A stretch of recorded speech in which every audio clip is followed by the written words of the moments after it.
Hello, everyone. First of all, I just want to thank John Snow Labs for allowing me to speak today. I'm really excited for this opportunity to share something that I'm genuinely passionate about. So I can't thank them enough for providing a platform, not just for me, but for different practitioners from across the industry to share their knowledge with everyone in the community. Secondly, I want to thank you for taking the time to jump in here today. There's so many great presenters to choose from, so I appreciate that you chose to spend your time here listening to what I have to say. Before we jump into the content, I'll give you a brief introduction about myself and what kind of work I do, and also set some expectations for what you might be able to take away from this talk based on your background and level of experience. As I said, my name is Zach Wimpee, and as you can see from this slide, I am a data engineering analyst at Pieces Technology. Pieces is basically a cloud-based software platform where we use artificial intelligence, specifically NLP, as well as some clinically reviewed algorithms to extract critical data from the full breadth of electronic health records, and then use that data to make predictions, which in turn lead to early detection, intervention, in general, just helping prevent disease and decrease patient deterioration.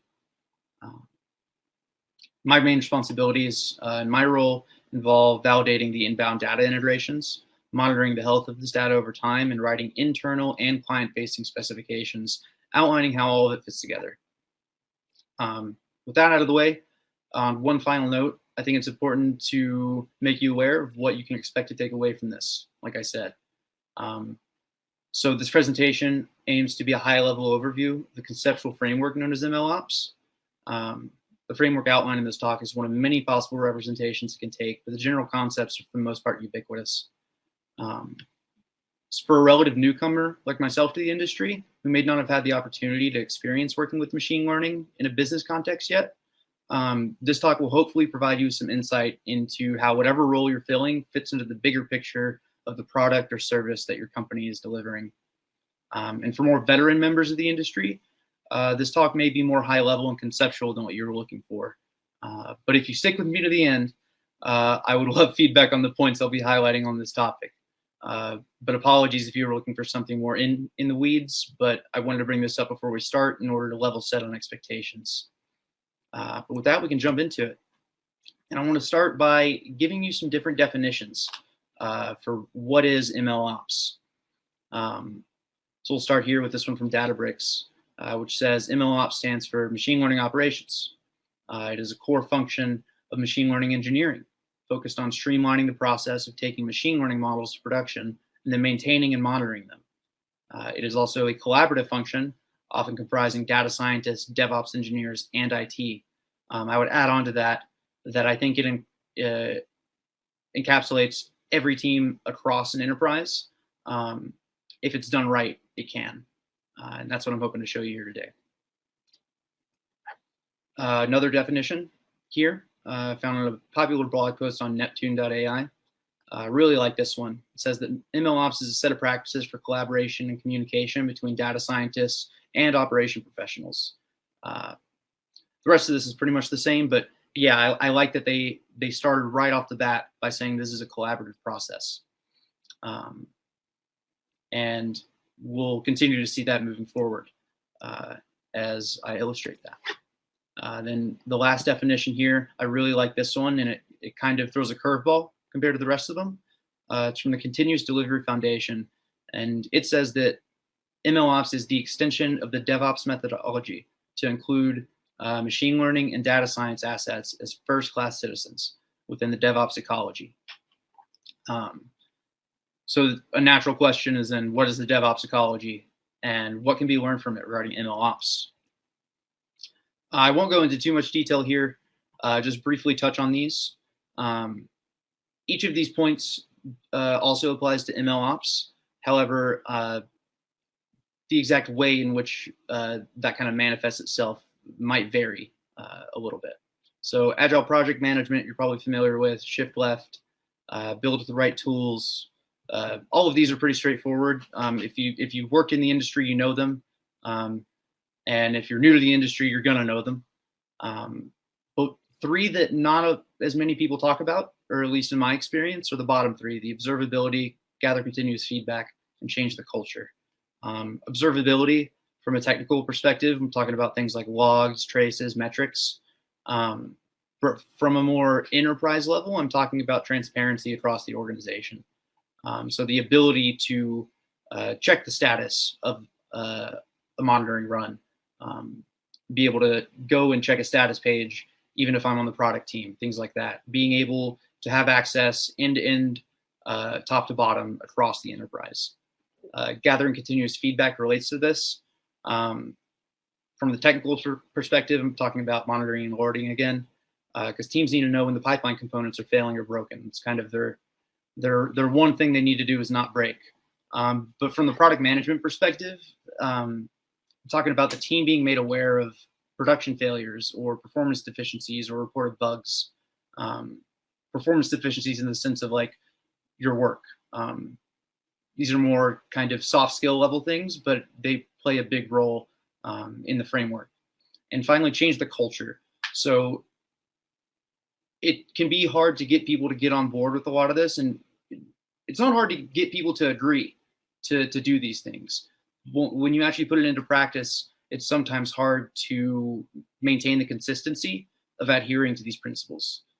But with all of those out of the way, we're going to jump into how this relates to MLOps. So some core principles of MLOps that kind of take directly from DevOps include versioning, testing, automation, reproducibility, deployment, and monitoring. These are all pretty straightforward. And all the concepts that we discussed for DevOps also apply for MLOps. Some best practices when it comes to documentation. For data, you really want to know where the data is coming from and how it's landing. And you want that documented well so that someone can come in day one and understand how we get data into the system. For modeling, you want to document things like, why did we choose this model architecture? Once you choose a model architecture, you want to document the model architecture, either through diagrams, pseudocode, proof of concept, like local tests. And then also for model training procedures, you need documentation on how often, how to do it, and what data to use when you do it. And then any miscellaneous things related to modeling, error functions, performance metrics, things like that. Ideally, you want to have documentation for that as well. Code, you pretty much want documentation for all your code, but some really important points to make on there. You want to document how to deploy in production, how to test locally, how the monitoring and alerting logic works, and then all the code components, like I said, related to data and modeling. Project structure basically kind of follows the same thing, same principle. Keep everything nice and tidy, and things will be running smoothly. So now I want to jump in and kind of introduce the meat of this presentation, which is what is the MLOps deployment lifecycle. Moving forward, I'll describe the pipeline for deploying a machine learning model in production, sometimes referred to as the MLOps cycle or life cycle. This one here is a great representation I found from deeplearning.ai. It's really simple, but it gets the point across. I found it on the course that they offer on Coursera. I highly recommend checking that out if you want to learn more about this framework. Now we're going to dive into each of these a little bit, just briefly. Scoping, data, modeling, and deployment. Starting with scoping, basically in this section, you're going to try and answer some important questions like what business problem needs to be solved, what metrics should be used to evaluate performance, and what's the timeline needed to deploy this solution, and what resources will it require. Pretty straightforward things. On a little more technical side of things, for our project managers out there, you want to be sure that you plan scope, you collect the requirements from all stakeholders, you define the scope from the planning phase, you be sure to partition the work out appropriately, you want to validate what you're doing scope-wise, and keeping control over that. I'm not a project manager myself, but I work closely with one, and this is definitely a plan that we work through pretty regularly. Moving on to kind of more my area, where I'm working most of the time here in the data tier. So here we want to answer questions like, what expectations are there on the distribution of data? Do the data conform to the expected distribution? If yes, then cool, we're good. If no, then some additional considerations are, do these discrepancies warrant further action? Or can we adjust our expectations to align with the observed distribution? Maybe it's the case that we were just wrong, and that's okay. So figuring out the answers to those questions, and then you can move on to the modeling. Before we jump ahead, I want to just look ahead to the modeling and alerting. So in this section, you can also start to define things like what set of baseline metrics most neatly and accurately expose issues within the system that we would expect to see for any reason. So say that you expect to land 400 records an hour in a table, and suddenly you're seeing 20. That's a pretty easy metric to calculate, but it's really, really powerful and important. So getting the minimum required set of metrics that allows you the most insight into the health of the system is what you want to start establishing in the data tier. And the reason for this is because as you're monitoring and generating alerts over time, it might be the case that you're generating a lot of alerts, more than you expected. What this can mean is that your baseline data has changed, and it no longer conforms to the distribution that you saw initially. So then the question here is, how do you proceed after that? But we'll touch on that in more detail as we move on. Quick note on labeling, organizing your data. You need to know if you're dealing with structured or unstructured. I know that most of y'all here are going to be dealing with unstructured data. So considerations you might have, or you're dealing with a lot of data. I know that that's something that we deal with at Pieces a lot, as well as, collection of unlabeled samples. So how do you get the labels for training the data? A lot of the times it's human labeling. And then if you have, you generally want to incorporate data augmentation of some kind, just to make sure that you're not overfitting your models. Some important other questions to ask: what data elements should be used as model inputs? What are your features? What data elements should be used as labels? What are you trying to predict? And that kind of ties back into the collaboration where, especially for what are you using as labels, that is directly tied into what is the business requirement and what's the business problem that you're trying to solve. Then you need to know, are these labels readily available? And if not, you need to find a way to get it labeled, because otherwise you can't really do much. So now we move into the part that I think more of y'all are familiar with than I am, which is the actual modeling itself. So in this section, obviously, you want to answer questions like, what model architecture is best suited for our use case? Do we want to use transfer learning? Do we want to use an in-house model? Do we want to use a combination? Something that I could speak on a little bit more in detail would be, so what are the possible deployment constraints for different types of model architectures? So just as a really simple example, what do I mean by deployment constraint? So say that you have a choice between the LENet and AlexNet.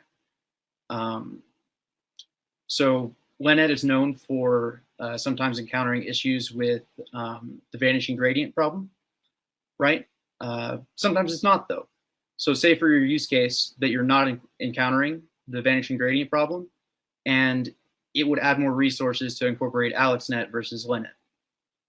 In this case, the deployment constraint is, do you encounter the vanishing gradient problem? If you do, then it makes sense to use AlexNet, even though it's a more complex solution and might be over-engineering to an extent. Just because a model architecture doesn't, isn't suitable with respect to the deployment constraints, that doesn't mean that it's not useful. You can go back to the data tier and play around with it there. It can be useful to get baseline metrics using models, even if you're not necessarily going to be using that same model when you deploy in production.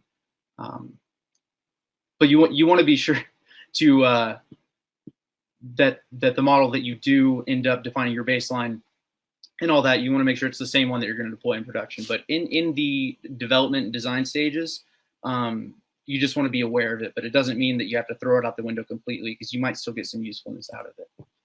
The next step would be to perform error analysis.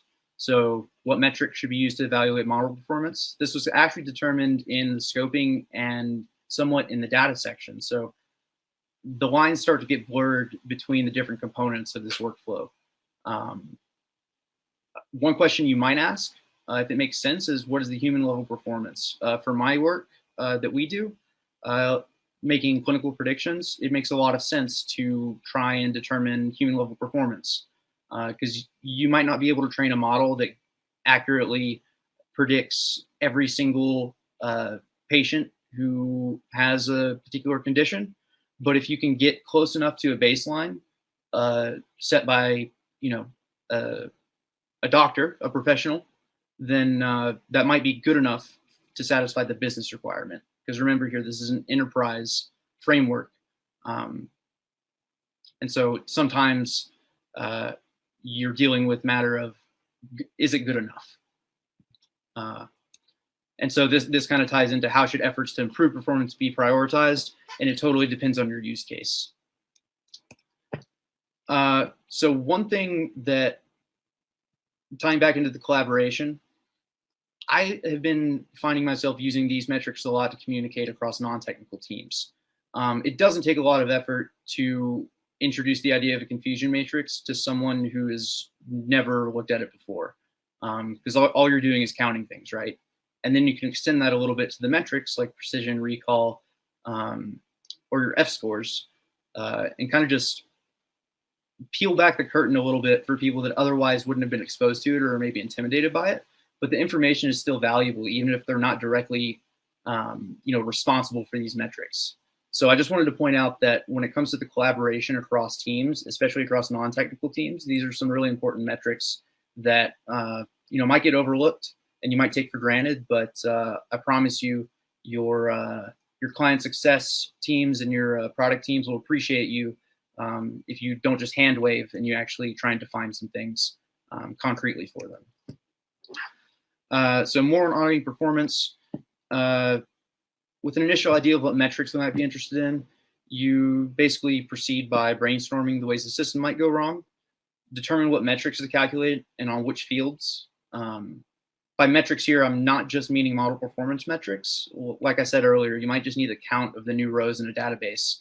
And if that goes below a certain value based on the baseline that you determined, that's important enough information to call it a metric in my mind. So, but not only metrics, you want to get the combination of metric along with the field or values such that significant and sudden changes in certain metrics on that field would almost certainly indicate an issue with your data model. So quick note on two different philosophies for how these frameworks can work. So we have either model-centric approach or data-centric approach. So in model-centric approach, the data is held constant and performance improvement efforts focus on model architecture design, iterations of code improvements, and hyperparameter tuning. This is the most common approach of the two. And it's probably the one that you're most familiar with. Hyperparameter tuning is something that I got really familiar with as I was learning a lot of this stuff. And it turns out that there's actually another way that you can go about improving your model performance, and that's data-centric approach, which is starting to gain a lot of steam lately. And I think that it's going to continue to do so. So instead of, you basically hold everything inside the modeling tier constant, and you go back into the data tier. And so instead of adjusting your model parameters or your architecture or any code at all, other than the code that's used to land the data, you're going to collect more data, perform more data augmentation, add new features, engineer new features, adjust the labels, make sure that the labels that you're getting are accurate still, as well as experiment tracking. So as you're doing all of these things, see the effect that it has on the system. In the data-centric approach, after you complete the second iteration of the data process, so you go from scoping to data to modeling, and then say you get to modeling, your performance metrics are bad, well, you need to go back to the data tier. Use the same model, the same parameters as before, but you retrain on the improved data.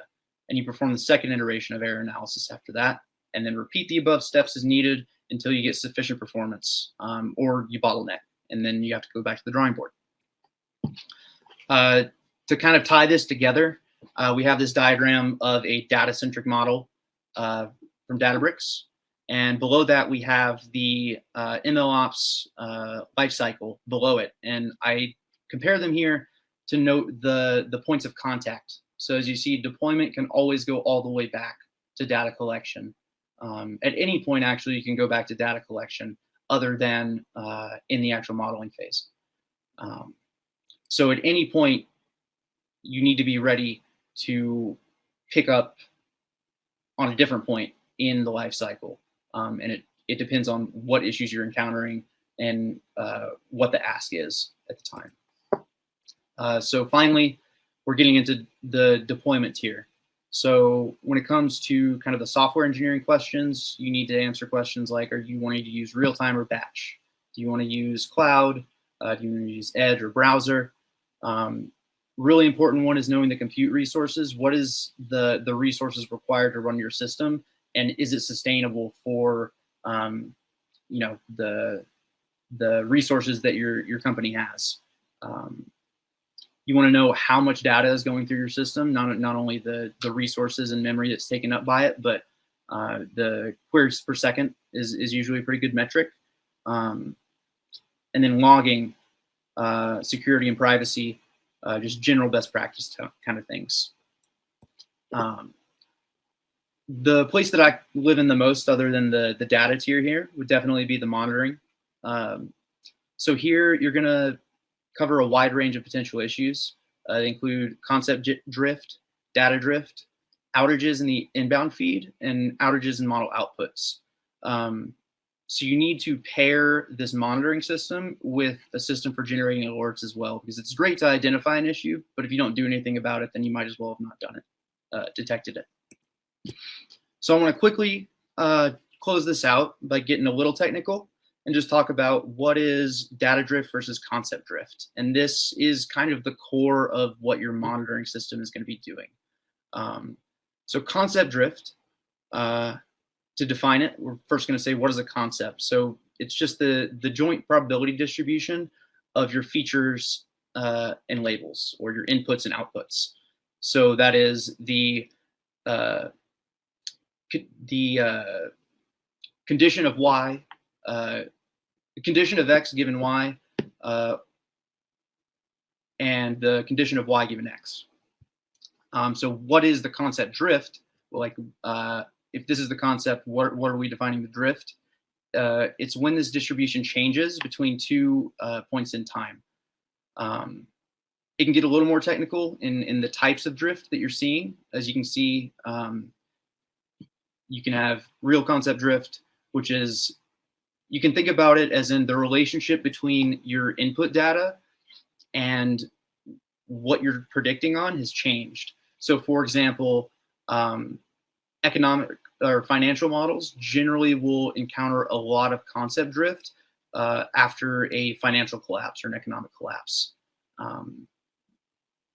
There's tons of other examples, but that's kind of the easiest one for me to wrap my head around. So concept drift, how do you handle it? One approach is you define the threshold metrics on the baseline data. This is all the things that you did in the data tier. And you tie it into the monitoring system. So you check the runs from the monitoring system against this baseline constantly, and you generate the alerts. So you just run the monitoring system. But the logging here is really important. So you log the alerts that you're generating, and you monitor that over time. If significant changes seen in the frequency of alerts being generated, or in the types of alerts being generated, you might need to recalculate your baseline thresholds over the more recent data. And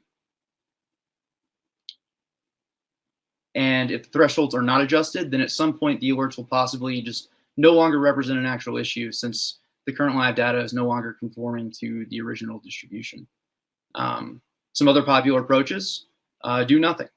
So this is actually the most common approach, and it's working under the assumption that your data is always going to be correct.